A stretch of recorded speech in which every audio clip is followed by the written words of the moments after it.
Baakiyalakshmi upcoming எபிசோட்ல இங்க ராதிகாவோட அம்மா கமலா வந்துட்டு முடிஞ்ச அளவுக்கு கோபிய வீட்டுக்கு கூப்பிடுறாங்க. ஆனா, இங்க கோபி வந்துட்டு வீட்டுக்கு வரமாட்டேன் அப்படிங்கிற மாரி ராதிகாவோட அம்மாகிட்ட சொன்ன உடனே, இங்க ராதிகா அம்மா வந்துட்டு கிளம்பி ராதிகா கிட்ட போய் இந்த விஷயம் சொல்றாங்க. "பாரு ராதிகா, மாப்பிள நான் முடிஞ்ச அளவுக்கு கூப்பிட்டேன். ஆனா வரமாட்டேன்னு சொல்லிட்டாரு. அந்த ஈஸ்வரி வந்துட்டு விடவே மாட்டுது. மாப்பிள வந்து வரேன் சொன்னாரும், அது விடாது பொழுது" அப்படிங்கிற மாரி இங்க ராதிகாவோட அம்மா வந்து சொல்லிட்டு இருக்காங்க. அதுக்கப்புறம் ராதிகா வந்துட்டு, "நான் தான் சொன்னேன்லம்மா, அவங்கலாம் விட மாட்டாங்க அவர. அவரும் வந்துட்டு வரதுதான் இஷ்டம் இல்ல. அது அங்கேயே இருந்துட்டு போட்டோம். நீங்க விடுங்க" அப்படிங்கிற மாரி இங்க ராதிகா சொல்லிர்றாங்க. அதுக்கப்புறம் தான் இங்க ஈஸ்வரி வந்துட்டு கோபிகிட்ட பேசிட்டு இருக்காங்க. "பாத்தியாடா கோபி, ஆத்தாளும் அம்மாவும் வந்து வந்து இப்படிதான் பண்ணிட்டு இருப்பாளுங்க. நீ அதுக்கெல்லாம் எதுவும் இது பண்ணிட்டு இருக்காதடா. நீ என் ரூம்ல இரு. நீ இங்கேயே இரு. நான் உன்ன பாத்துக்கிறேன். உனக்கு உடம்பு சரியாகட்டும்" அப்படிங்கிற மாரி இங்க ஈஸ்வரி கோபிகிட்ட சொல்லிட்டு இருக்காங்க. அது கோபி வந்துட்டு, "சரிம்மா" அப்படின்ட்டு இங்க கோபி படுத்துக்கிறாரு. இங்க கோபி படுத்திருக்கும்போது தான் இங்க கோபி மண்டையில ஓடிட்டு இருக்கு. "நம்ம ராதிகா விஷயத்துல நம்ம பேரு தப்பு பண்றோமா? ராதிகாவ பாக்கியா மாரி பண்ணிட்டு இருக்கோம் போலயே! இது தப்பா இருக்கே!" அப்படிங்கிற மாரி இங்க கோபிக்கு மண்டையில ஓடிட்டு இருக்கும்போது தான், இங்க கோபிக்கு ஒரு யோசனை வருது. "நம்ம போய் ராதிகாவ பார்த்துட்டு வருவோம். அங்கேயும் போய் பார்த்துட்டு என்ன ஏது கேட்டுட்டு வருவோம்" அப்படின்னு சொல்லிட்டு, இங்க கோபி ரூம்லேருந்து வெளிய வந்துட்டு, இங்க ஈஸ்வரி உட்காந்துட்டு இருக்காங்க சோபால. அப்பதான் ஈஸ்வரிட்ட வந்து கோபி பேசுறாங்க. "அம்மா நான் ராதிகா வீட்டு வரைக்கும் போயிட்டு வரேன். போயிட்டு ராதிகா கிட்ட கொஞ்சம் பேசிட்டு வரேன்" அப்படிங்கிற மாரி இங்க கோபி சொல்லவும், அந்த பக்கம் ஈஸ்வரி வந்துட்டு, "இப்ப எதுக்கு கோபி அங்க போற? நீ அங்க போனா அவ்வளோதான் விடமாட்டாங்க அவளுங்க. உன்ன அங்கேயே கூட்டு வச்சுப்பாளுங்க. நீ அங்கலாம் போவாத. நீ மேல போய் படு" அப்படிங்கிற மாரி சொல்றாங்க. அது கோபி வந்துட்டு, "இல்லம்மா எனக்கு ஏதோ ஒரு மாதிரி இருக்கு. நான் போய் பேசிட்டு வரேன் என்ன ஏதுன்னு சொல்லிட்டு" அப்படிங்கிற மாரி சொல்லவும், அந்த பக்கம் ஈஸ்வரி வந்துட்டு, "கோபி நான் சொன்னா கேட்க மாட்டியாடா? உனக்கு அம்மா முக்கியம் இல்லையா?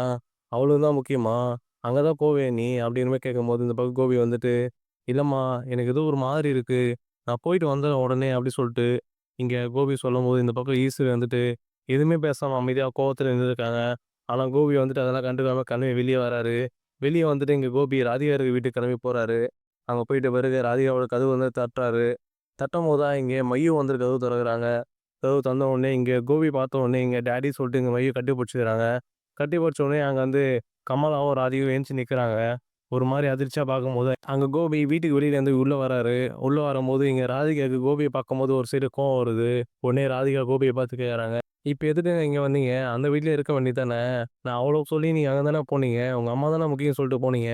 அது மட்டும் இல்லாம எங்க அம்மா வந்துட்டு கூப்பிட்டாங்கல்ல, அப்பவாச்சும் நீங்க வந்திருக்கணும்ல. ரோஷமா அங்க தானே இருந்தீங்க. நீங்க அங்கேயே இருங்க" அப்படிங்கிற மாரி சொல்லவும், இந்த பக்கம் கோபி வந்துட்டு, "இல்ல ராதிகா, நீ புரிஞ்சுக்காம பேசாத. நான் சொல்றத கொஞ்சம் கேளு" அப்படி சொல்லும்போது, இந்த பக்கம் ராதிகா வந்துட்டு, "இல்லங்க நான் எதுவும் சொல்றது கேட்கற மாரி இல்ல. நீங்க அங்கேயே போங்க. இதுக்கு மேல அவங்க கூட வாழ்ற மாரி நான் இல்ல. நீங்க எந்த நேரத்துல என்னை விட்டு போயிடுவீங்க. உங்க மேல அவ்வளோ நம்பிக்கை வச்சிருந்தேன். நீங்க என் கூட வருவீங்கன்னு சொல்லிட்டு. ஆனா என் நேர்லயே வந்துட்டு உங்க அம்மா தான் முக்கியம் சொல்லிட்டு, அங்க கிளம்பி போயிட்டீங்கல்ல. நீங்க அங்கேயே போயிடுங்க" அப்படிங்கிற மாரி இங்க ராதிகா ரொம்பவே கோவத்துல சொல்லிட்டு இருக்காங்க. அதுக்கு கோபியும் வந்துட்டு, "இல்ல பாக்கியா நான் சொல்றத கேளு. எனக்கு அந்த டைம்ல என்ன யோசிச்சது தெரியல. எனக்கு உடனே எங்க அம்மா மட்டும் தான் எல்லாமே தெரிஞ்சாங்க. அது மட்டும் இல்லாம பாக்கியா தான் வந்து என் உயிர காப்பாத்துனால. உடனே பாக்கியா முகத்த பார்க்கும்போது எனக்கு பாக்கியா நெனப்பு வந்தது. அதான் நானும் வந்துட்டு எங்க அம்மா கூட போறேன்" அப்படின்னு சொல்லிட்டேன். "எனக்கு உன் மேல எந்த கோவமும் இல்ல ராதிகா" அப்படி சொல்லும்போது, உடனே இங்க ராதிகா வந்துட்டு, "ஓஹோ! இப்போ இவ்வளோ நாள் இல்லாம இப்ப அந்த பாக்கியா வந்துட்டு உங்களுக்கு முக்கியமா போயிட்டாங்க. ஒரு வாட்டி வந்துட்டு உங்களுக்கு உதவி பண்ணிட்டாங்க அப்படிங்கோசரம், நீங்க என்ன விட்டுட்டு அங்க போயிடுவீங்க. அப்படிதானே?" அப்படி கேட்கும்போது, இங்க உடனே கோபி வந்துட்டு, "இல்ல ராதிகா, நான் சொல்றத கொஞ்சம் புரிஞ்சுக்கோ" அப்படி சொல்லும்போது, இந்த பக்கம் கமலா வந்துட்டு, "நிறுத்துங்க மாப்ள. நீங்க அப்படிலாம் பேசாதீங்க. நாங்க வந்துட்டு அவ்வளோ பேசுறோம் அவளுக்கோசரம். ஆனா நீங்க வந்துட்டு ராதிகாவோ, இல்ல எனக்கோ எதனா ஒரு விதத்துல ஆதரவா பேசுனீங்க. நீங்க அப்ப கூட வந்துட்டு உங்க அம்மாவ பக்கத்துல வச்சுன்னு உங்க அம்மாவுக்கு தானே ஆதரவா பேசுனீங்க. இல்ல மாப்பிள, எனக்கும் வந்துட்டு நீங்க இங்க இருக்கிறதுல எனக்கும் விருப்பம் இல்ல. ராதிகாவுக்கு மட்டும் இல்ல, எனக்கும் தான் இல்ல" அப்படி சொல்லும்போது, இந்த பக்கம் கோபி வந்துட்டு, "அத்த நீங்களுமா புரிஞ்சுக்காம பேசுறீங்க?" உடனே இந்த பக்கம் கமலா வந்துட்டு, "ஆமா மாப்ள அப்படியே இருக்கட்டும். நான் உங்களுக்கு புரிஞ்சுக்காமலே இருக்கட்டும். நீங்க போயிட்டு அந்த பாக்கியா கூடவும், உங்க அம்மா ஈஸ்வரி கூடவும் அங்கேயே இருந்துருங்க. நீங்க இங்க வர வேணாம். நானும் ராதிகாவும் ஒரு முடிவு பண்ணிட்டோம். நாங்க மைய கூட்டிட்டு இந்த ஊர விட்டே போக போறோம் நாங்க. நாங்க 3 பேருமே இங்க இருக்க போறதில்ல.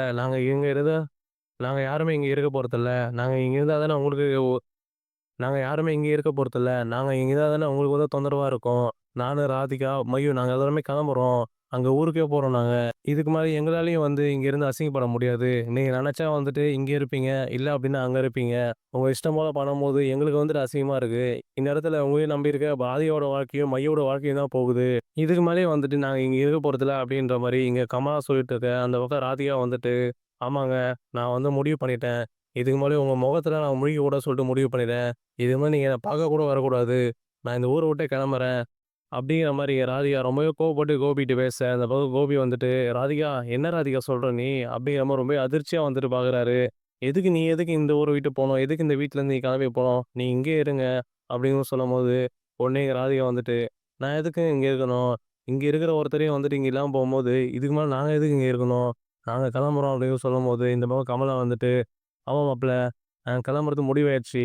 நீங்க தயவுசெய்து இங்கேருந்து கிளம்புங்க. அங்க போய் பாக்கியா வீட்ல இருங்க." அப்படி சொல்லும்போது, இந்த பக்கம் கோபி வந்துட்டு, "அத்தை நான் சொல்றது கொஞ்சம் புரிஞ்சுக்கங்க அத்தை.